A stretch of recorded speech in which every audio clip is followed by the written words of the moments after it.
2023 August నెలలో ఆనాడు కొంతమంది వ్యక్తులు వచ్చి శ్మశాన వాటికకి అభివృద్ధి చెందకుండా అడ్డుపడుతూ ఉంటే ఆనాడు బీఆర్ఎస్ పార్టీ హయాంలో ఎమ్మెల్సీ షంబీపూర్ రాజన్న గారు, ఎమ్మెల్యే కేపీ వివేకానంద గారు వచ్చి వారు 50 లక్షల ఫండ్తో ఆ రోజు సీసీ రోడ్డు కానీ, లేకపోతే దహన వాటిక కానీ, రూమ్లు కానీ, లేకపోతే దీనికి సంబంధించిన బోరు కానీ ఇవన్నీ వేయించి చేయడం జరిగింది.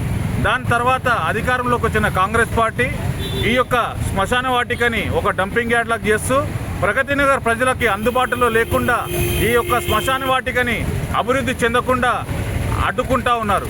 దాని మీద మేము గతంలో ఎప్పుడైతే మేము ఈ యొక్క అభివృద్ధి చెందకుండా వీళ్ళు అడ్డుకుంటున్నారో దీనికి హైడ్రా కమిషనర్ గారికి, అలాగే మేడ్చల్ మల్కాజ్గిరి కలెక్టర్ గారికి, రెవెన్యూ డిపార్ట్మెంట్ వాళ్ళకి అందరికి కూడా కంప్లైంట్స్ ఇవ్వడం జరిగింది. హైడ్రా కమిషనర్ గారు కూడా వచ్చి విజిట్ చేసి ఈ యొక్క శ్మశాన వాటిక మీకు అభివృద్ధిలోకి తీసుకొస్తాము, అందుబాటులోకి తీసుకొస్తాము ప్రగతి నగర్ ప్రజలకు అని చెప్పి మాకు ప్రామిస్ చేయడం జరిగింది. దాని తర్వాత మేము మేడ్చల్ కలెక్టర్ గారిని కలిసాము. మేడ్చల్ కలెక్టర్ గారు కూడా ఈ యొక్క కమిషనర్కి, అలాగే బాచ్పల్లి, కుకట్పల్లి, కుద్లాపూర్ రెవెన్యూ డివిజన్ వాళ్ళందరికీ కూడా ఆఫీసర్లకు వచ్చి ఎంక్వైరీ చేసి ఈ యొక్క శ్మశాన వాటిక ఈరోజు ఈ పరిస్థితిలో ఎందుకుంది అని చెప్పి రిపోర్ట్ తీసుకొని వచ్చి సబ్మిట్ చేయాల్సిందిగా ఆదేశాలు ఇవ్వడం జరిగింది. ఆ యొక్క ఆదేశాలను కూడా ఈ యొక్క అధికారులు తొక్కిపెట్టి ఈ రోజున ఈ యొక్క శ్మశాన వాటికని అభివృద్ధి చెందకుండా అడ్డుకుంటా ఉన్నారు. ఈ యొక్క శ్మశాన వాటిక ఆ రోజు బీఆర్ఎస్ పార్టీ అధికారంలో ఉన్నప్పుడు అభివృద్ధి చెందింది. ఇప్పుడు కూడా మా యొక్క బీఆర్ఎస్ నాయకుల ఆధ్వర్యంలోనే ఈ యొక్క శ్మశాన వాటిక అభివృద్ధి చెందుతుంది.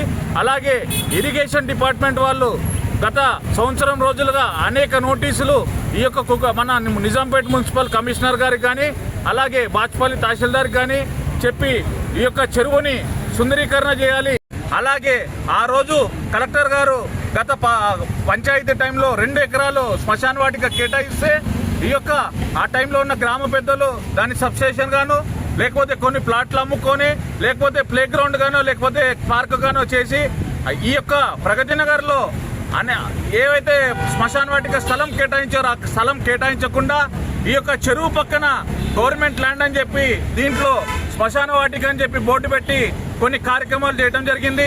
బీఆర్ఎస్ పార్టీ వచ్చినాక కేసీఆర్ గారు మొత్తము రాష్ట్ర వ్యాప్తంగా చనిపోయినాక ఈ యొక్క శ్మశాన వాటికలు అందరూ వచ్చి వెళ్తారు, దీని ఒక పార్క్ లాగా ఉండాలని చెప్పి కోట్ల రూపాయలు చెప్పి ఫండ్స్ రిలీజ్ చేసి శ్మశాన వాటికలు అభివృద్ధి చేయాల్సిందిగా ఆనాడు గవర్నమెంట్లో ఆదేశించారు.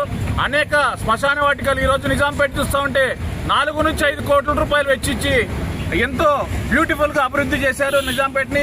మరి ఈరోజు ప్రగతి నగర్లో ఉన్న శ్మశాన వాటికకి మేము ఆ రోజు బీఆర్ఎస్ ప్రభుత్వంలో ఉన్నప్పుడు 50 లక్షల రూపాయలు వెచ్చించి అభివృద్ధి చేసిన కార్యక్రమాలు తప్పితే ఈ కాంగ్రెస్ ప్రభుత్వం వచ్చినాక ఎటువంటి కార్యక్రమాలు చేయలేదు. దయచేసి ఇంకనున్నాను కానీ ఈ పాలకులు ఈ యొక్క ప్రగతి నగర్ శ్మశాన వాటికని పట్టించుకొని దీంట్లో ఉన్న డంపింగ్ ఏదైతే నిజాంపేట మున్సిపల్ కార్పొరేషన్ చేస్తున్నారో ఆ డంపింగ్ అంతా తొలగించి ప్రగతి నగర్ ప్రజలకి ఈ యొక్క శ్మశాన వాటిక అందుబాటులోకి తేవాలని చెప్పి మేము బీఆర్ఎస్ పార్టీ నుంచి కోరుకుంటున్నాము. జై వివేకన్న, మేము మొన్నటిసారి ఎలక్షన్స్లో అందరూ సంతోషంగా వేరే పార్టీ కేసు గెలిపించుకున్నారు. దానికి వాళ్ళు సంతోషంతో వేసినట్టున్నారు. కానీ ఇప్పుడు అభివృద్ధి మాత్రం చాలామంది నోట్ల నుంచి ఏం వింటున్నామంటే ఎందుకు వేసాంరా బాబు అనుకుంటున్నారు. సో ప్రగతి నగర్ చూస్తే మాత్రం ఎక్కడంటే అక్కడ చెత్త కుప్పలు. అంతకు ముందైతే మాకైతే అట్లా ఎప్పుడు కనిపించలేదు. నీట్గా ఎక్కడికక్కడ ఉండేదండి. ఇప్పుడైతే మొత్తం ఎక్కడ చూసినా ఇంత కుప్పలు, దోమలు, అసలు నీళ్ళైతే అసలు ఎట్లా అంటే అట్లా పోతుంది. అక్కడ రోడ్లు అయితే తవ్వుతున్నారు, ఎందుకు వేస్తున్నారో అర్థం కాదు, ఎందుకు తవ్వుతున్నారో అర్థం కాదు. అప్పుడు ఆ బీఆర్ఎస్ హయాంలో అంత కష్టపడి ఎంచుకున్న సీసీ రోడ్లని తవ్వేసి అక్కడికక్కడ వదిలేసి వెళ్ళిపోతున్నారు. అది వాహనదారులకు ఎంత ఇబ్బంది. మా కళ్ళ ముందే ఎన్ని గుంతలు, ఎన్ని యాక్సిడెంట్లు అయినాయి కూడా చూసాం. సో ఇప్పటికైనా ఇక్కడ ప్రభుత్వాలు చూసి అవన్నీ రెక్టిఫై చేస్తారని మనం చేస్తాం.